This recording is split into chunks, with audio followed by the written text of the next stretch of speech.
Ar jūs dalyvaujate loterijose? Tai aš kad nedalyvauju. Ką man tos loterijos? Taigi aš ir taip milijonierius. Loterija iš principo yra, kas? Varguolio viltis paskutinė. Prisiperka tų loterijų ir galvoja, kad laimės ką nors. O jeigu jau laimi milijoną, tai žinot, ką nusiperka? Skalbenkę paprasčiausia, kokią randa ir pigiausia. Čia tokia kaip nerašyta taisyklė. Iš vis, ne loterijos blogiausia yra.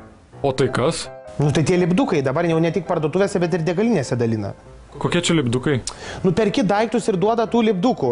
Ir dar pardavėja kokią nors storą sako, a jums iki pilnas lipdukas liko 5 litas, ar jūs nusipirksite kažką? Nieko aš nepirksiu.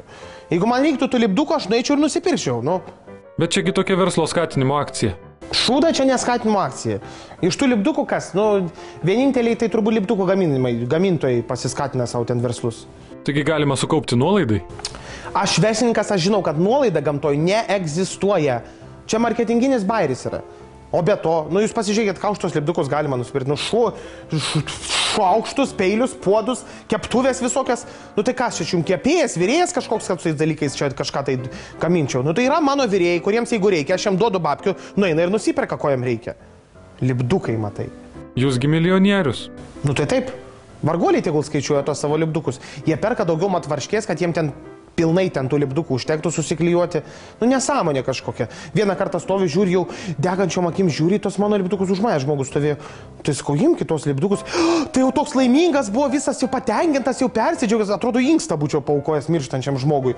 Vieną kartą jau netyčia prisirinkau tų lipdukų, kišeniai paėmiau prie konteinerių, išmečiau. Tai 2 moteris, amžiuje mokytojos, turbūt inteligentės kažkokios, puolė prie tų lipdukų, susimušė už plaukų, nenormalios kažkokios, aš nesuprantu.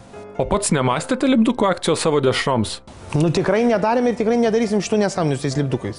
Užtenka, kad į savikainą įeina dešros lipdukas, kad sveika, natūraliai ekologiška dešra. Tai va tokį ir užliuom. Perka paskui, kai žvėris visi tas dešras, tai dabar taip pardavimo pakilo, kad net antrą cechą atidarinėjom. Tai gal pagaliau ir mėsos pradėsite dėti į savo dešras?